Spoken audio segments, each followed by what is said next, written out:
Hi friends, எல்லாருக்கும் good morning. இன்றைய நாள் இனிய நாளாய் அமையட்டும். இன்னைக்கு நம்ம ஸ்டோரியில் என்ன பார்க்க போகிறோம் அப்படின்னு கேட்டிங்கன்னா, தீயினால் சுட்ட புண் உள்ளாரும் ஆறாதே நாவினால் சுட்ட வடு அப்படிங்கிற திருக்குறள் நம்ம எல்லாருமே கேட்டிருப்போம். இந்த திருக்குறளுக்கு ஏற்ற மாதிரி இன்றைக்கி நான் ஒரு ஸ்டோரி எடுத்திருக்கேன். அந்த ஸ்டோரி எதை பற்றி அப்படின்னு கேட்டிங்கன்னா, நம்ம எல்லாருக்குமே கோபம் அப்படின்ற ஒரு விஷயம் வருது. அந்த கோபத்தோட விளைவு என்ன அப்படின்றத பற்றி தான் இந்த வீடியோவில் பார்க்க போகிறோம். வீடியோவை ஃபுல்லாக ஸ்கிப் பண்ணாமல் பாருங்கள். அப்போ தான் வீடியோவில் நான் சொல்லியிருக்கக்கூடிய இன்ஃபர்மேஷன் கண்டிப்பாக உங்கள் வாழ்க்கையில் ஒரு மிகப்பெரிய மாற்றத்தை கொண்டு வரக்கூடிய விஷயமா இருக்கலாம். இப்போ வாங்க வீடியோக்குள்ளே போகலாம். ஒரு ஊரில் ஒரு அப்பாவும் பையனும் இருக்காங்க. அப்போ அந்த பையன் ரொம்ப மனசு வேதனைப்பட்டு அவங்க அப்பா கிட்ட போய் சொல்கிறான். அப்பா நான் ரொம்ப கோவப்படுறேன், எனக்கு என்ன பண்ணுறதுனே தெரியல, எனக்கு அப்படி யாரை பார்த்தாலும் எனக்கு அப்படியே டென்ஷனாக இருக்குது, நான் என்ன பண்ணுறது அப்படின்னு சொல்லி கேட்குறான். அதுக்கு அவங்க அப்பா அந்த பையன்கிட்ட ஒரு விஷயம் சொல்கிறாரு. என்ன சொல்கிறாரு அப்படின்னு கேட்டிங்கன்னா, அவன் கையில் கொஞ்சம் ஆணிகளும் ஒரு சுத்தியலையும் கையில் கொடுத்து, நீ போய் உனக்கு எப்போல்லாம் கோவம் வருதோ அப்போல்லாம் இந்த ஆணியை அந்த செவுத்துல அடி அப்படின்னு சொல்லி சொல்கிறாரு.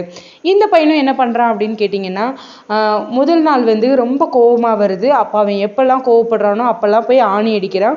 முதல் நாள் அவன் 10 ஆணி அந்த செவுத்துல அடிக்கிறான். அண்ட் 2வது நாள் அப்படி என்னன்னு பார்த்தீங்க அப்படின்னு கேட்டிங்கன்னா, இவன் 8 ஆணி அடிக்கிறான். இப்படி நாட்கள் செல்ல செல்ல ஆணிகளும் குறைஞ்சிக்கிட்டே வருது.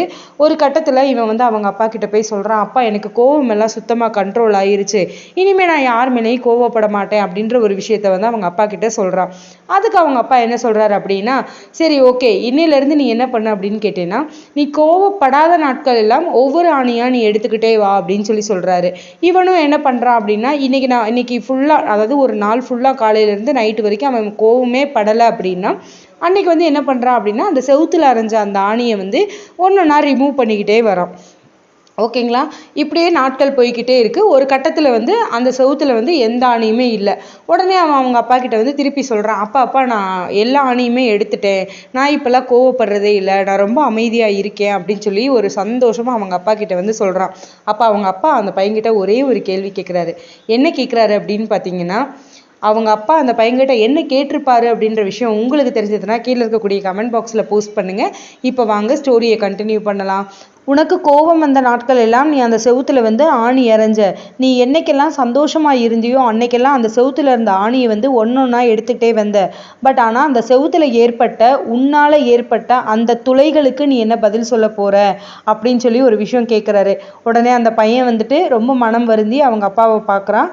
அதுக்கு அவங்க அப்பா இன்னொரு விஷயம் என்ன சொல்றாரு அப்படின்னு கேட்டிங்கன்னா, நீ கோபப்படுற, அது உன்னை சார்ந்த ஒரு விஷயம், அந்த விஷயத்துக்காக மற்றவர்களோட மனதை நீ பெருமளவில் காயப்படுத்துற, அந்த காயத்தை உன்னால் அழிக்க முடியுமா அப்படின்ற ஒரு விஷயத்த கேட்குறாரு.